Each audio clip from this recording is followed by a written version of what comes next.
Welcome back. You're still watching Business Incorporated on Channels Television. Now, for months, protests against the killing of civilians, worsening humanitarian and security crisis have disrupted economic activities in the northeastern part of the Democratic Republic of Congo. Matt Kindiga paints the picture better for us as he joins us from London. Hello, Matt. Good afternoon. Good afternoon. Thanks for having me on the show today. You're welcome. Well, what does this escalating of unrest tell us about the state of security in the northeast of DRC? Yes, so I think it's worth remembering that this really came to the international, well, this issue was brought to the international scene or attention as a result of the killing of the Italian ambassador in February in North Kivu this year. So it was a very high-profile event that really illustrated the difficulties of that part of the world. The problem with that part of of DRC is that there are multiple causes of unrest. It's actually not a very clear situation. It's quite a fast-moving situation. What we believe is happening is that there's a combination of economic malaise in the region, as well as people, military groups seeking military and political control over quite a remote part of DRC that is very far away from the political center in Kinshasa. So what this means is that the problem is probably a bit larger and a bit more significant than we previously thought, and it's probably going to take a lot of effort, both in terms of monetary resources but also military resources, for the Congolese army to regain much more control over the region. So it's probably an issue that's going to remain chronic for quite a while in the future. So how do we expect this to affect the economic outlook for the country?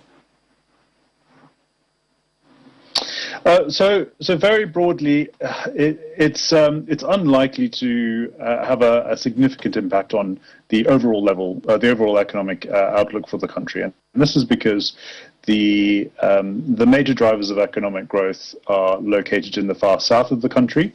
So in the copper-producing parts of the country, as well as Kinshasa in the far west of the country. So they're, geographically they're very far apart.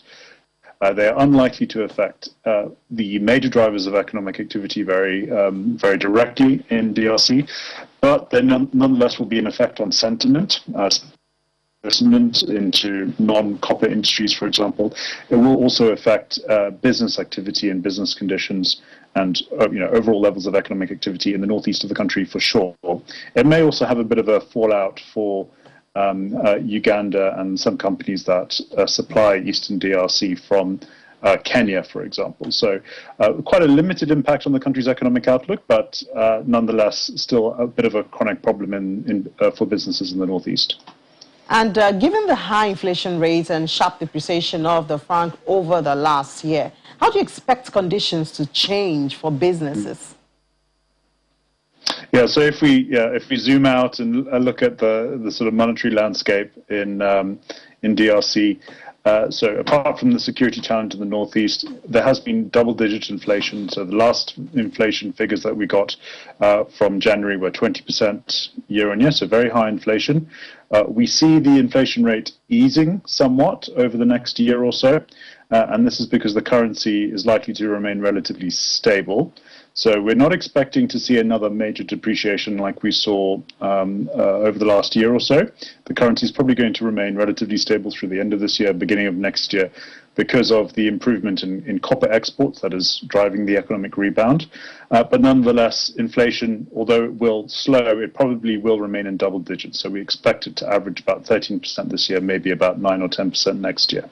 So slightly better for businesses in terms of the monetary landscape, but some challenges ahead over the next year or so. All right. Well, we do hope that they are able to get through those challenges in a very short time. Thank you so much, Matt, for sharing your thoughts with us on DRC. Matt Kindiga is the Associate Practice Lead of Front View, Sub-Saharan Africa.